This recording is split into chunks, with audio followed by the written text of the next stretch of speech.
Hello, everyone. Well, today I have the great pleasure to be joined by Mary Fitzgibbon.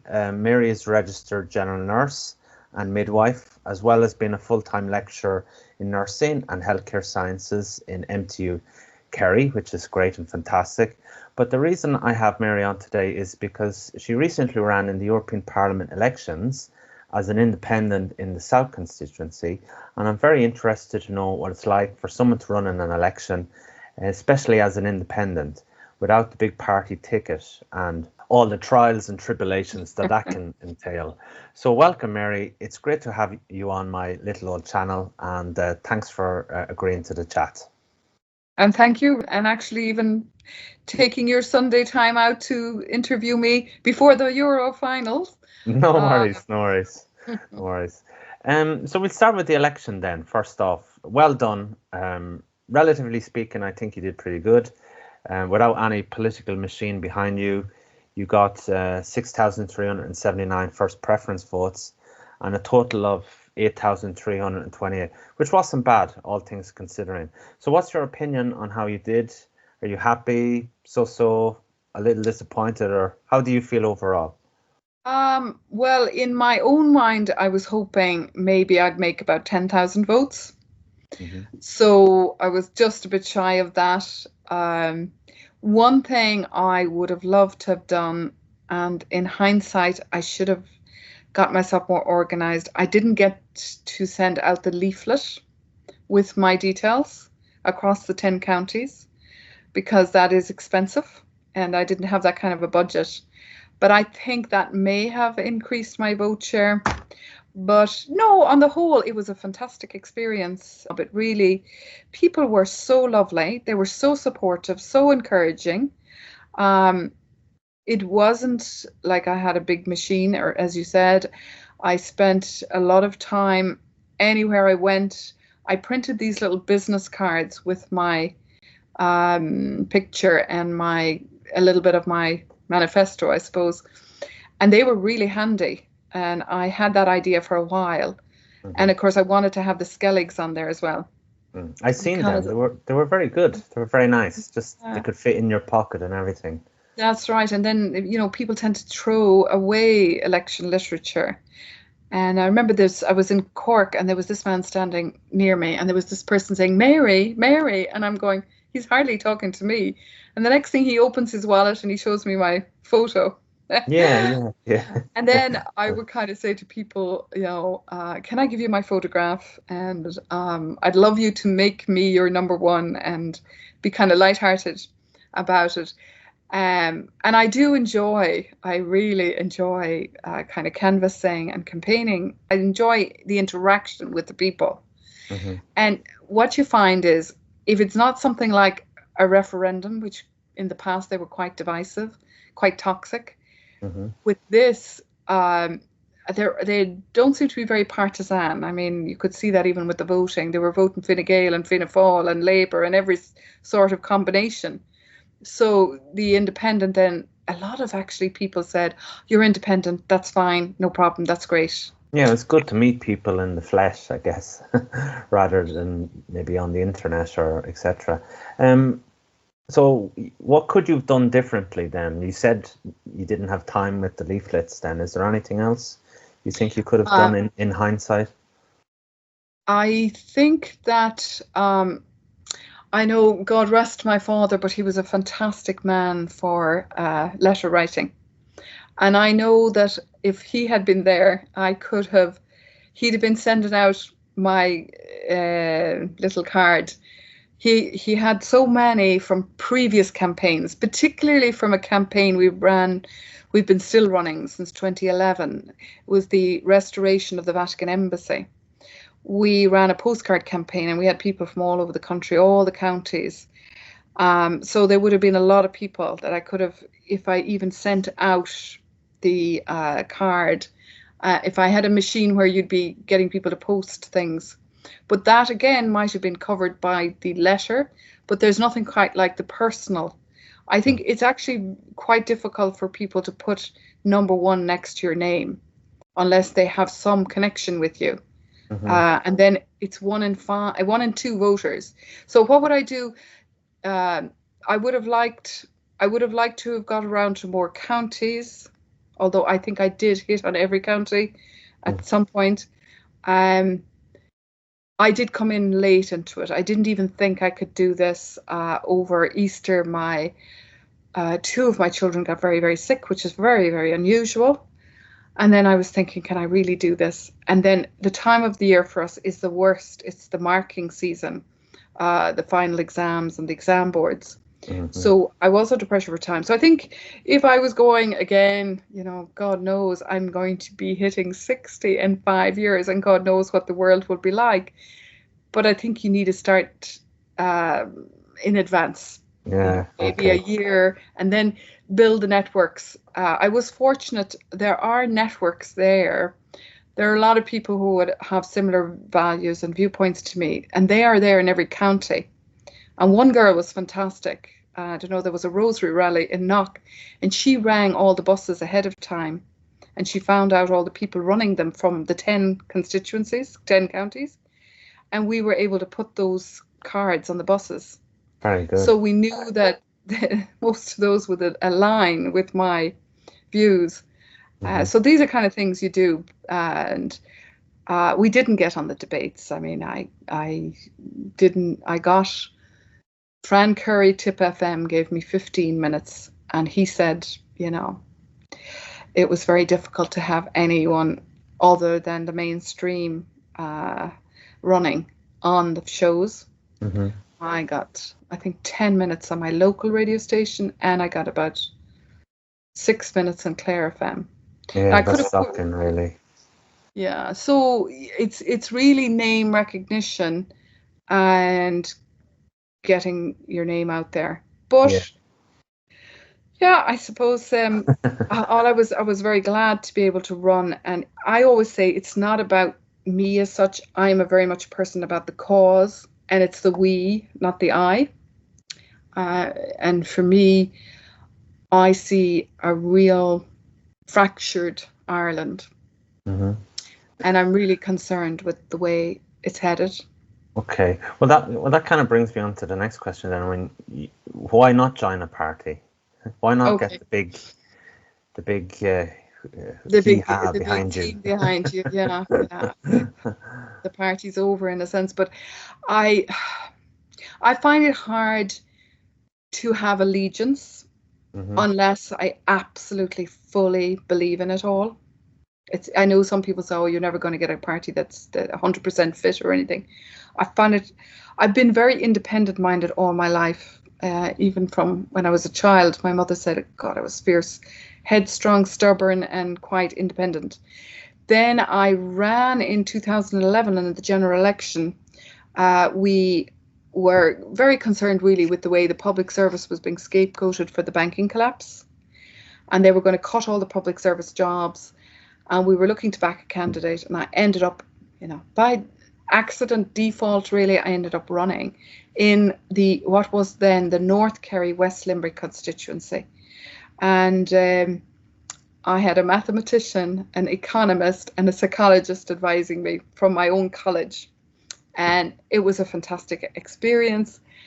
And they said, Mary, if we get 500 votes, we'll be doing really well. So I think I get 800, went out with 850. But then in 2016, I came in, there was a kind of a snap election, and I went in for it was 3 weeks, and I went in quite late. And I wanted to highlight issues like the family and life and that, and agriculture, small business, immigration, those things again. And then it was a Kerry-wide constituency then. It became, Kerry used to be always divided into north and south, but then it became one county. And then my husband says, God, your vote share went down a bit, Mary, And I was, well, look, I'm in there, and I did my best. And then 2019, I was asked, would I run for Ain 2 in the Tralee local electoral area? And I really struggled with the whole thing of joining a party. And one morning I woke up and I said, united we stand, divided we fall. And I said, I'll do it for the cause. And that was the cause of life. So I stood in my Tralee local electoral area. The boundaries were redrawn between where I live in the country, Ballymackelligot, and my home, which is Tralee. So this affected other councillors too. They lost their seats that time. So it's difficult. You're not able to even vote for yourself. But I went, and then my husband kept saying, "Oh, you made a real breakthrough. You got 2.5% of the vote or something." I think I went out with 350 votes. And so then I felt that, well, I suppose it didn't look like there wasn't any real approaching of me or discussion around, who's going to be the candidate going forward for Ain 2. And then the European, there was a candidate put forward and people just got behind that candidate. I had intimated to a friend in the organisation, I would be interested. But anyway, there wasn't any discussions. So I made my decision in January, actually, when the renewal was up. I just said, look, no, I'm going back to being independent. Okay. So it suits me. I don't have to look over my shoulder. Mm-hmm. I don't have to watch what I say. I don't have to have the allegiance. I don't have to get behind candidates that I'm not necessarily convinced of.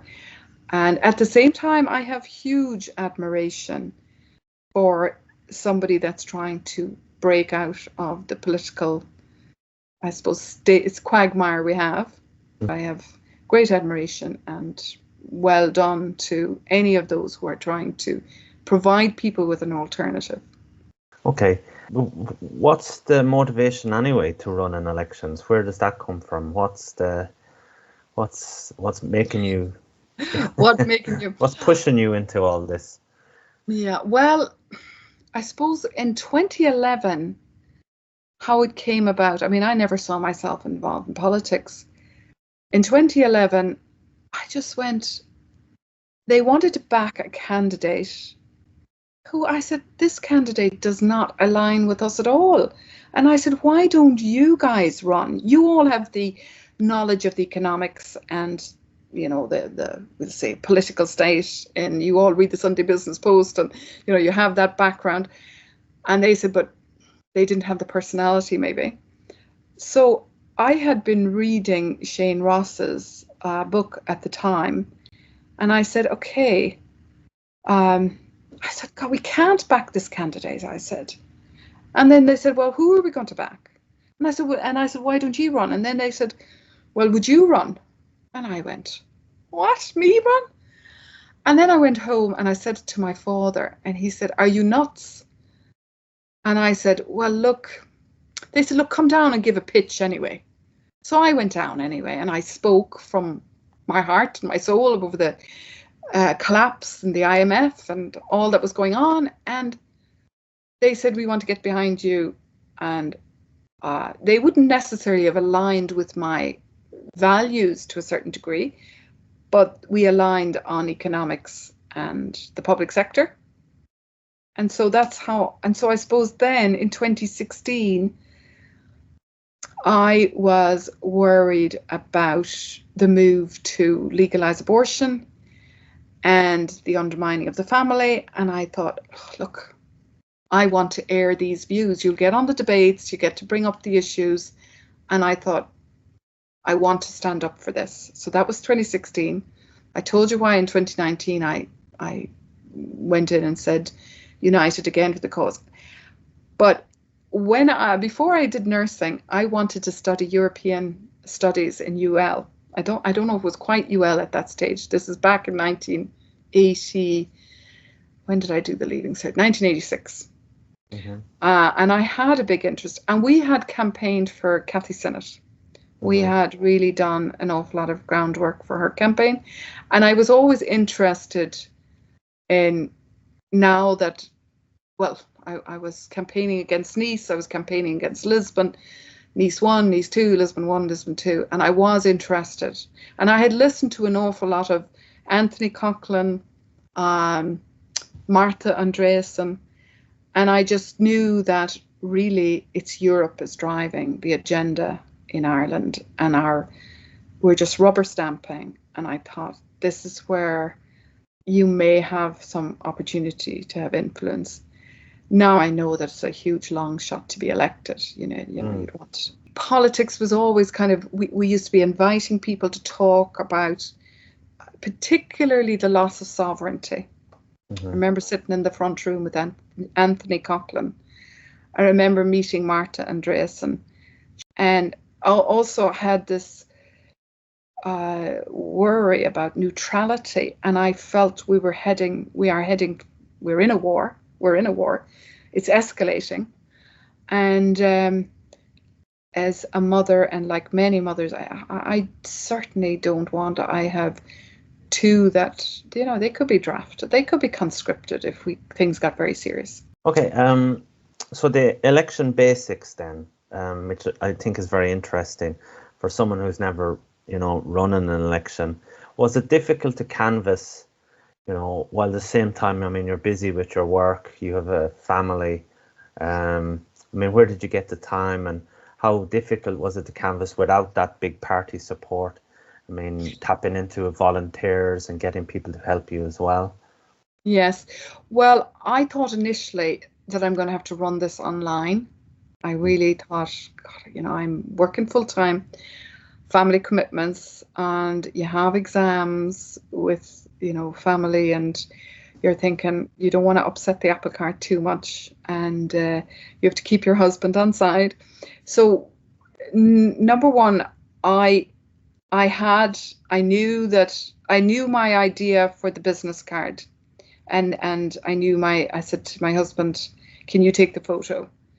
And I knew I wanted the Skelligs on there because so this is, I suppose, people have to have their election literature. Now, some people spend forever writing up their whole manifesto, but I always think of Michael Healy-Rae.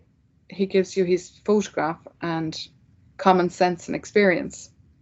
Now, I know everybody knows who he is, and the same with his son Jackie. That's what they do.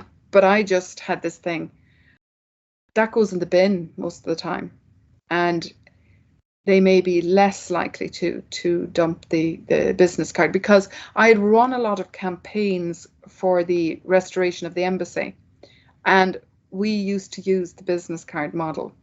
So, and we used to laminate them. We used to do beautiful designs and things. And so basically that's important that you get that. I had older posters from previously, and then I wanted, I spent about €500 on posters. I wanted to shop local. So there's a company here in our town, and they've been very good to me. So I just said, look, this is my budget. This is what can you do for me?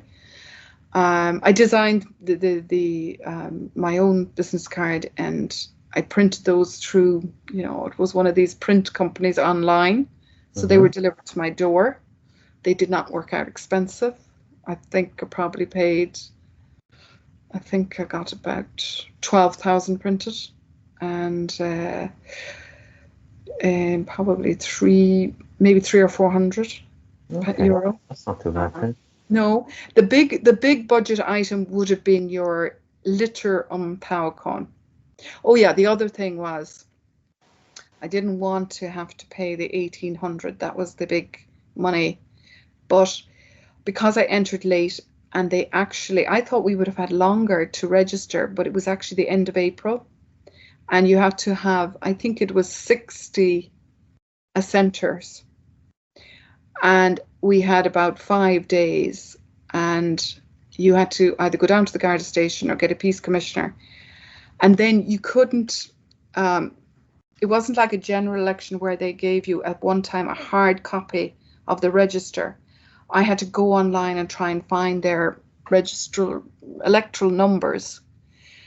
And I knew that my friend, who was my election agent in a sense, we said, we're not going to be able to do this. We're going to put ourselves under phenomenal stress. And as much as it killed me to have to pay the 1,800 euros, we ended up doing that. Sorry, so what's that? The 1,800 is for? If you want to stand as a European candidate. Okay, that's how much it costs. Okay. Yeah, you would only get that back if you either got quarter of the quota or got elected. Okay. So if you are thinking about that, you can avoid it by starting earlier with your assenter forms. Okay. And watching the deadline, I didn't, the deadline came up quite quickly. It was the end of April. You So can avoid it.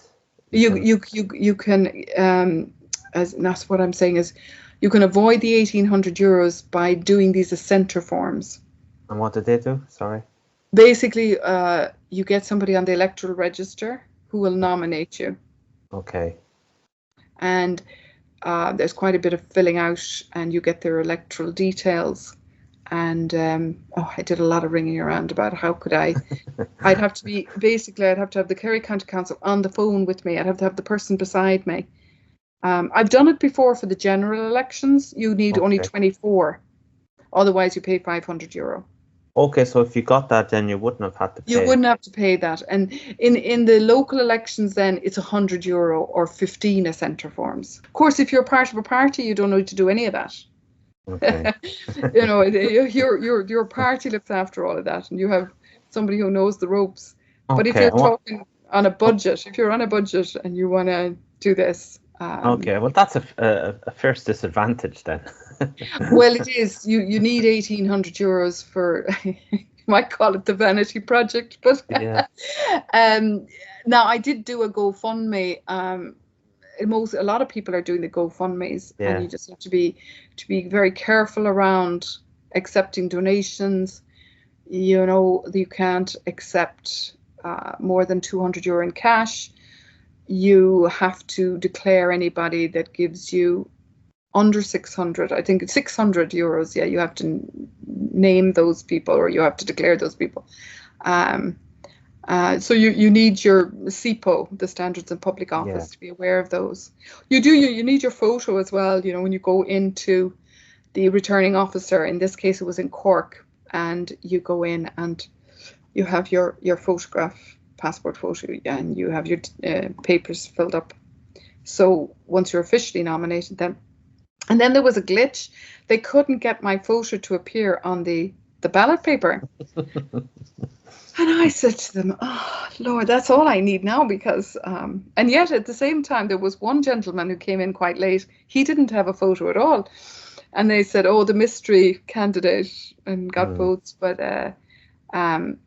it is like, and there are, in our constituency, there were 23 candidates, but there were 23 candidates in 2019 as well.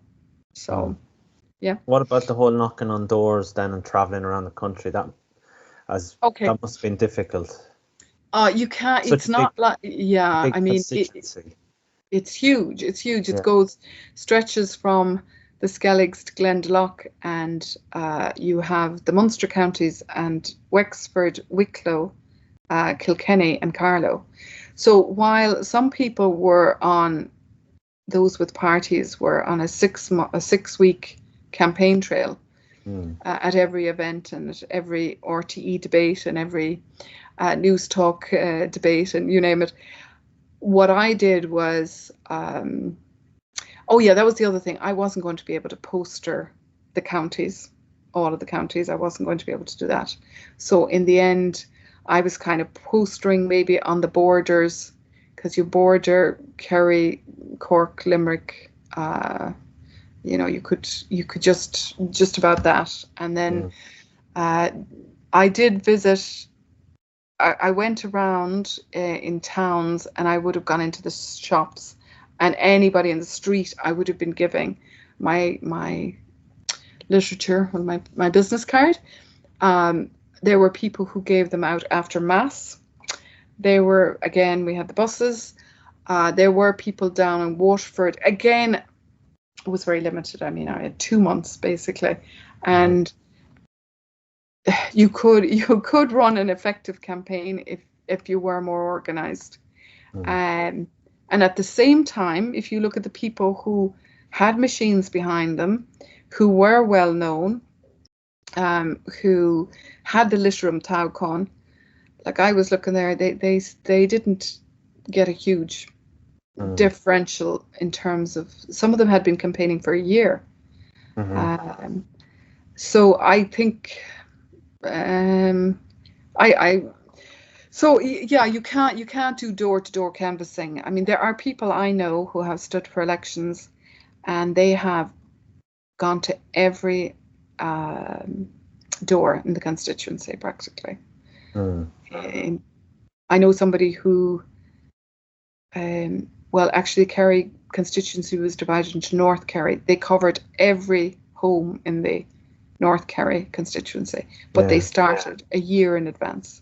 Yeah, well, that makes a difference, yeah. So I went up to Newtown, Mount Kennedy, I went to Kilkenny, I went to Cork, went through Waterford, went through, I had somebody in Kilkenny who was very helpful to me, and in Wexford, and people in Carlow. Right. But I know that you could do a whole lot more. I know that if I really could put my heart and soul into this, but I was just very grateful to be able to even run this time. Yeah. Well, my brother was helping with the John Waters canvas here, and with posters. He didn't have many posters, but what he did is was more. You put them in strategic places, and when all the big parties have their posters, you come along and put yours right in the top, Well, funnily, I was coming through Claremorris. I know John very well for years, and he got a very good vote. He really did. I thought he did really well. I was coming through Claremorris and the week before, and then I told somebody from that area, but it was on a speed limit sign.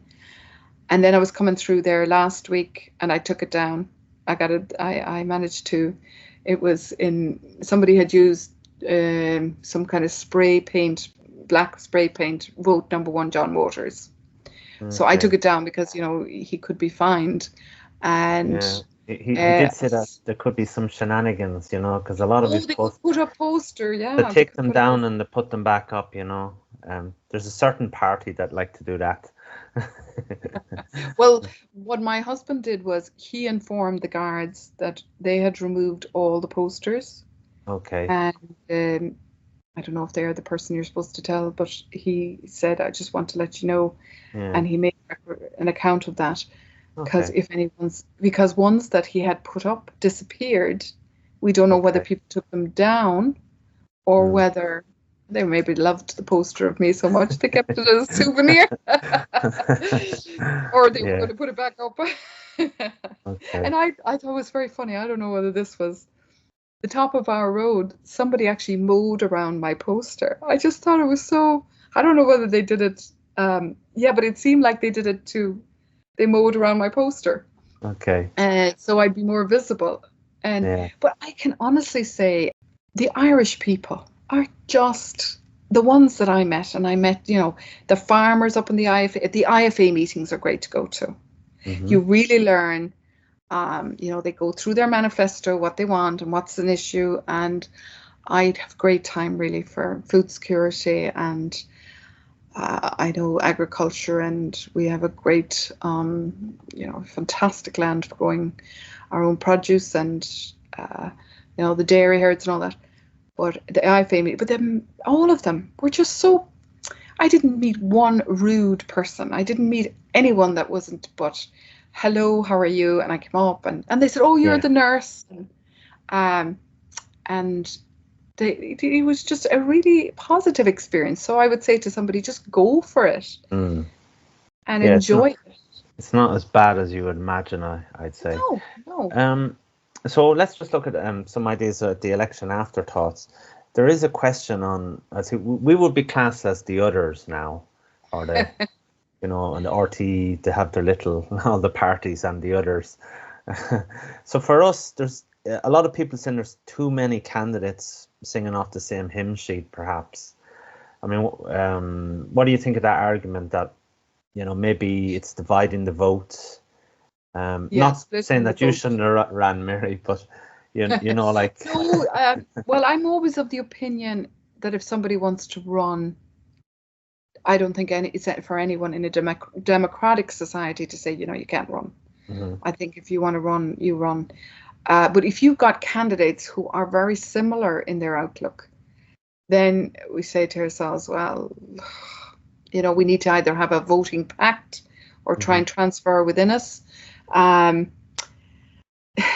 know they have tried to do that now post the election, but you have, it's even, look, I think what for the aftermath, we had high expectations that we were going to get a shift, some kind of shift away from establishment politics, and what we got was two Fianna Fáil, and you got Fine Gael and Sinn Féin, and an independent who has aligned with ALDE. Well, they weren't there. I don't know. They're called Renew now, is it? Renew group in the Fianna Fáil grouping. You see, I think we, and maybe we put too much faith in the political system. When some of us think, like, even I discussed this with my husband Michael, because he's from the north, from Derry, and he grew up during the Troubles, and he's a little bit older than me, and we discuss things, and then we think culturally you need a shift. It's not just politically, you also need a culture change. So, and then, it's, if politics could change anything, they'd make it illegal. So I think we had expectations that we might get a shift. And I suppose that shift, now I was sceptical about Independence Ireland choice of Kieran Malooly. I was really thinking, I don't know where they are going. Then Niall Boylan, he would have been, would have rocked the establishment a bit. He didn't get in. Then, I don't agree with Claire Daly on a lot of things, but I do agree with her on an awful lot of other things. And I was sorry to see her go out. Now, and then, it's the way the votes fall then. And when you got a big name like Michael McNamara come into the play in the South constituency, like I looked at thousands of votes through when they were doing the counts, and it was Sean Kelly, Billy Kelleher, and Michael McNamara. 1, 2, 3. 1, 2, 3. I think we did want to see some kind of shift. Maybe at a local level, we got a little bit of a momentum. One person put up a post, maybe it was Mick O'Keefe said, this isn't really our election. You have to be mindful that 1 in 2 vote. People know zero, if anything, about the European Parliament or how it works. People feel, an awful lot of people feel rather than think. I did think that Derek Bly got a phenomenal vote. Yeah. And that's indicative of where people are, and that message is resonating about the immigration. I put immigration on my card. Not only, I suppose really the proper word is migration. So you're asking me what did I did call on the candidates to boycott the debates because they were anti-democratic. Not that they were going to be listening to me, of course, but in the interests of democracy and transparency and fairness, everybody, and people like debates, they like to get to know the candidates. I think those were in point. Yeah, I mean, I agree. I know there's a lot of people that are, complaining after the event happened that there's too many people. But if someone wants to put their name down, fair play to them, Can I just say too, you're saying that, but if you looked at the transfers, when you've got a candidate who goes in and gets the quota, I think on the second count, was it, with a huge surplus, like, it's just, our understanding of voting, or I bet I asked people, which I would consider now, who have PhDs and doctorates, 5 simple questions about the European Parliament. They didn't know how many MEPs we had in the South constituency. They didn't know what was the South constituency. They didn't know. I asked them who was the president of the Commission, who was the president of the European Parliament, who was the president of the Council, or who, and just simple questions. And one person said, I don't know, is Sean Kelly one of the MEPs? So this is the level of disconnect there is. Mm. Yeah, we also have like 50% people don't even vote. So how would you deal with voter apathy? And not only that, you had 25,000, I think it was either 10 or 15,000 empty ballots. So they'd go in and vote for the local, and they just throw in the ballot for the empty. So that was and that was the same the previous election. 25,000 votes that were spoiled. And it's hard to say this, because the education system, we think, okay, we'll educate them, but then they've begun down the ideological route in education. So they're not really connecting. And I don't know if we need, some countries are mandatory voting.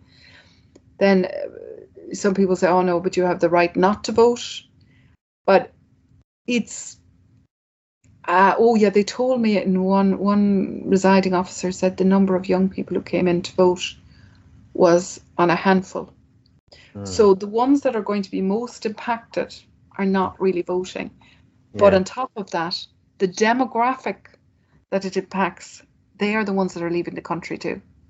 Mm-hmm. The ones that have just finished college and got educated and have got jobs, they're leaving. So how do we solve this? Look, I think I felt this time that people were more engaged and connected and excited. And then if they have a candidate that they can get behind, they're even more engaged in it. So look, it's still 50%. It's still not going anywhere towards a breakup of the establishment. They really have it all sewn up, but we mustn't give up. Yeah, well, like in the old days, in the 80s and early 90s, it used to be 40% that Fianna Fáil would get.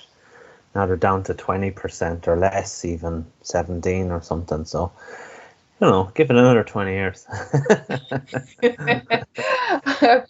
I know. And I think I look at the spread of candidates. They had great choice this time. And I know that it is good that you have somebody that your values align with, and that that I'm not. And then a lot of people, in our groups, we were saying we don't want our votes to transfer to any of the established parties. Mm-hmm. But that wasn't big enough. Mm. It wasn't big enough to capture the necessary votes. That's true, because I think even for myself, the last local elections, I don't think I had a choice. At least this time around, I had more than one. I had actually 2 or 3 choices, which is good. And, that's an improvement on the last elections. So small steps. It is all small baby steps, you could say. So what do you think are the biggest issues in the country at the moment? Obviously the immigration. Mm-hmm. The demographics are actually very telling in Ireland. I know I've said this several times on my X feed and said, I teach maternity. We've had a 20,000 fall in the number of births in a 13-year period, from 75k to 54k.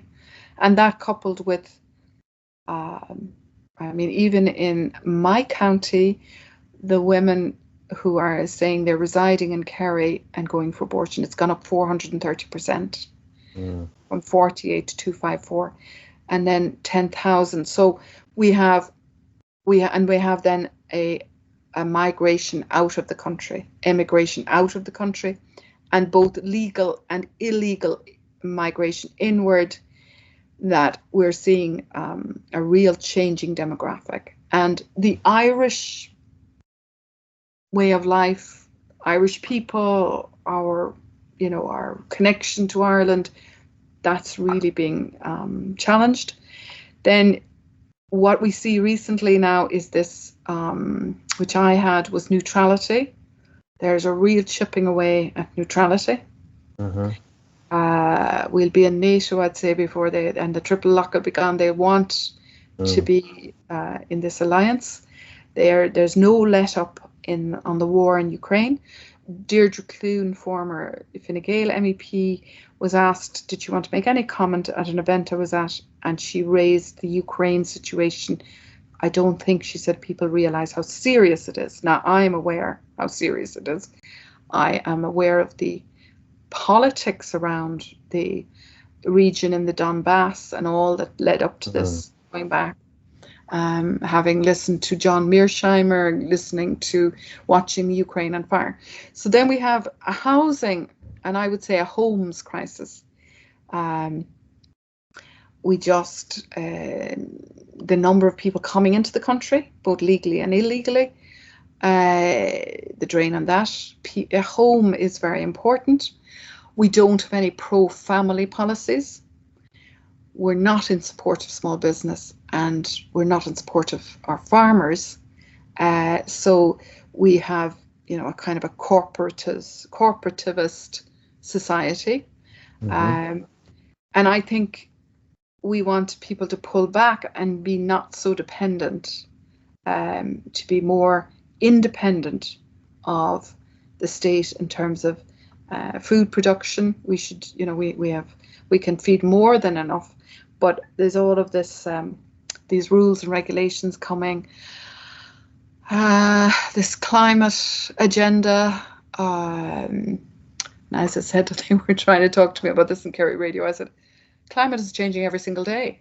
I mean, it's every single day the climate changes. Of course, I believe the climate is changing, but we can see there's an elite who love power. They don't really care about the rest of us. And I think it's very important, if we go back, the fundamental unit of society is the family. And as the family goes, so goes society. And family mirrors what goes on societally. So if we don't mind the family unit, we don't support it, then we get a collapse and we get a whole breakdown in the family. And they talk about family breakdown. And we're getting a rise in all of the offshoots of a broken family, from homelessness, addiction, mental health, anxiety, suicide. All of those things are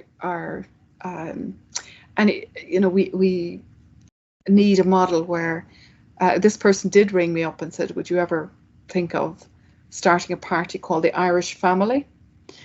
So I said, me being no friend of parties, but there are some of the parties actually have pro-family, but I think we need to go back to politically, we need to support the family, because we have redefined the family. The people may not realise that in 2015, two men are considered a family, but I think still in the mindset of the Irish, it's mother, father, child. Now the father mightn't be there, the mother mightn't be there, but there's a unit there, and we need to protect that. And then they just pass surrogacy laws, then they. Well, you're turning children into products, can be bought and sold, and they can dress it up in all of this lovely discourse. But it's about you can, if you have money, you can. I mean, that's a big industry in the Ukraine. Before that, they were selling.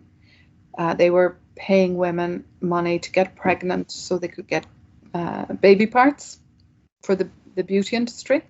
Then that was stopped, and then you got moved to surrogacy.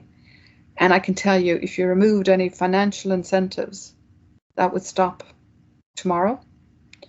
We don't know the knock-on effect going forward of that break in the maternal bond with the child. Yeah. So it's Scary, really. well, we're in territory, you know. They don't know what a woman is. They don't know what a man is. Yeah. They're not. But there is pushback. There's pushback, and we must always be hopeful, because the truth. I always think of John Waters, but it's Saint Augustine actually. The truth always has a future, and St. John. Truth has its own resonance. I mean, John is so articulate in the way he can put across his thinking and all of these things.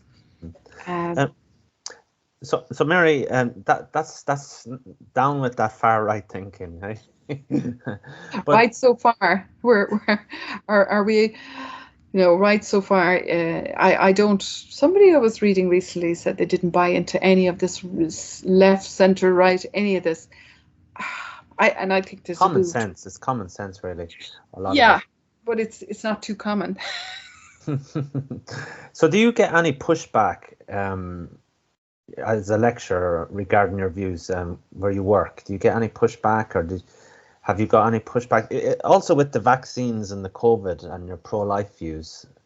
I was involved with the group Higher Education Informed Consent, because I knew they were going to come along in Operation Warp Speed. They were going to come out with a vaccine, in inverted commas. I teach evidence-based practice. I'm always one of the elements of that is skepticism of the scientific method. I'm highly skeptical by nature and cynical as well at times.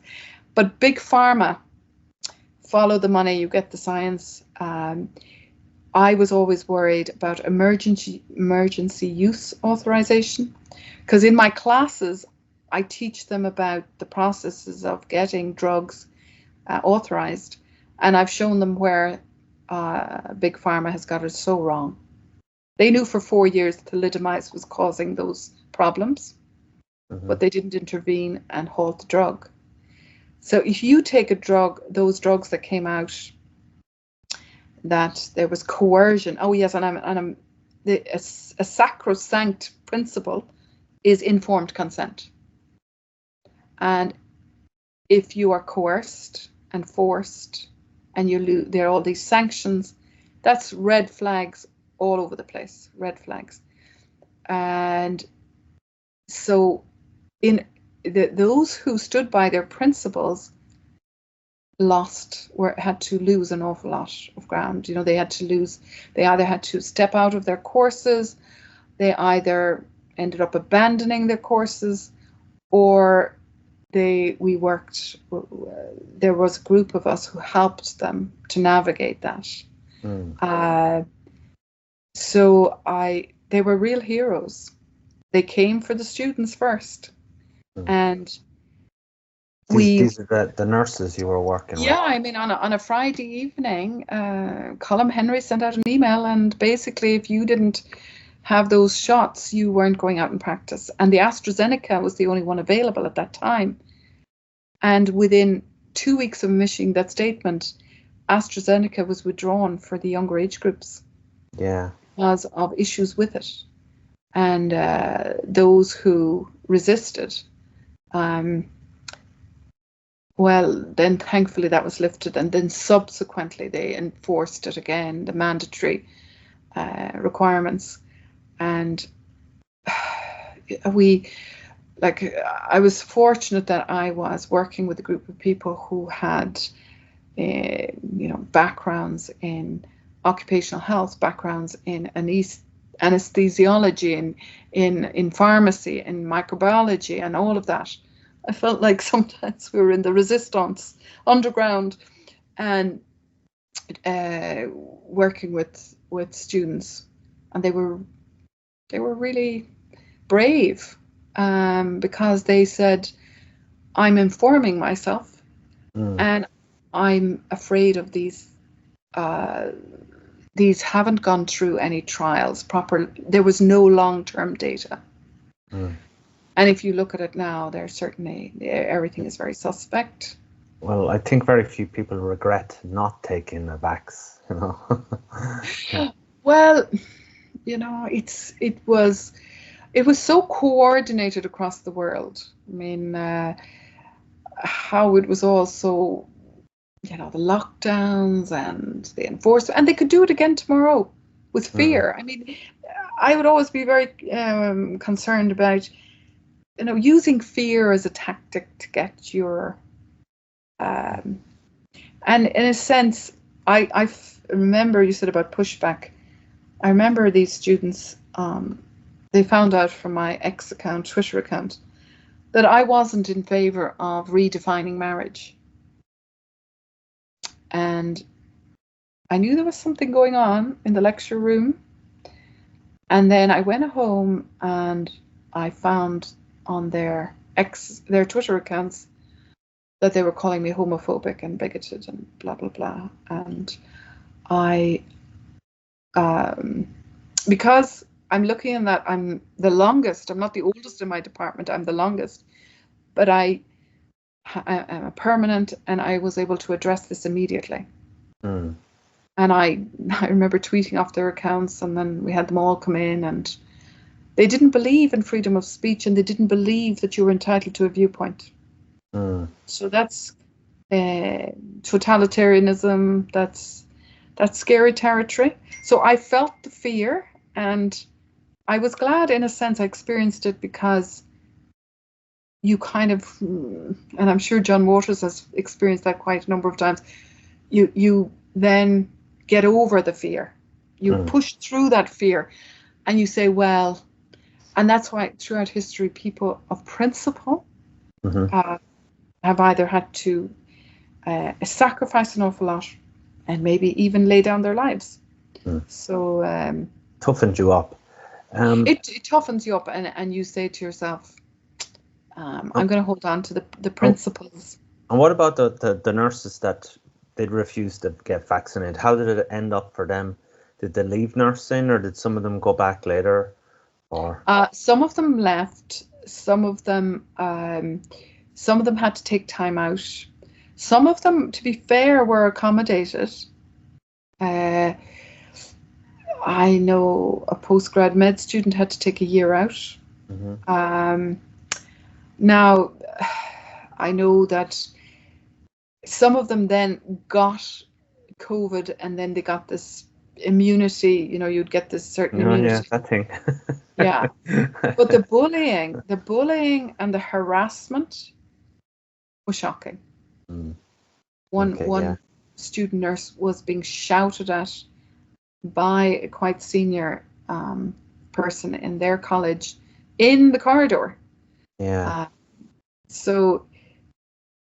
But we were there for them, and look, I think none of them ever regretted taking a stand. Yeah. Well, I think we came out better on the other side for it. So just some final thoughts, Mary, because I know it's gone over an hour, and I thanks for your time. So what advice would you give anyone looking to run in an election? Don't say don't do it. No. I think that I encouraged my friend actually to run, and she was there, and she was saying, "Oh no, she wouldn't run independent." And I said, "Well then, what about a party?" And then I said, talk to them and get a feel for it. And I said, to go out there and put yourself out there, I would say go for it. The people are lovely. They're very supportive. Be realistic in your expectations of a breakthrough. It's maybe not the winning, it's the taking part, but it's good. It's good to think things out. And I think people who put themselves forward are admired by people. You'll always see those comments. They'll say, look, what's it for me to say? I haven't put myself up on a poster. As my husband said, I was a poll topper, Pole, poll topper, all right. But have people around you who will help you, and enjoy it. But if you're serious about it, remember it's the hard graft. But then I would just say something too, being the cynic, you could get the celebrity candidate who will come along out of nowhere maybe, and maybe get a party machine behind them, and they no more know anything about politics or whatever. And you wonder about, we've seen some celebrity candidates selected, we'll say. So don't be realistic, be grounded, but go for it. Okay, and the big question is, will you be running again in any upcoming elections? I can tell you, there's plenty thinking that autumn holds the run for the country. I'm very tempted. Again, the prospect of election, miracles maybe do happen, but our constituency, Kerry, is a 5-seater. So I am tempted. Watch this space. Watch this space. Okay, Mary, thank you very much for your time today. It was great hearing about your experiences in the election. So if anyone is interested in supporting and following you, you have your Twitter account, but it's called Mary for Europe 2024. I don't know if you're going to change that. I think I should. I think I can keep the same name, the app name, but okay. I might call it. I'll have to think about something. Okay. And you have? Do you? I think you have a YouTube channel, don't you? I think you do. I'm not sure. I know I'm on the YouTube for some things, but I just. Okay, well, I'll leave a link for your Twitter below, and if anybody wants to follow you, that's great. So, Mary, thanks very much for the chat, and I wish you luck going forward. Bye-bye. You too.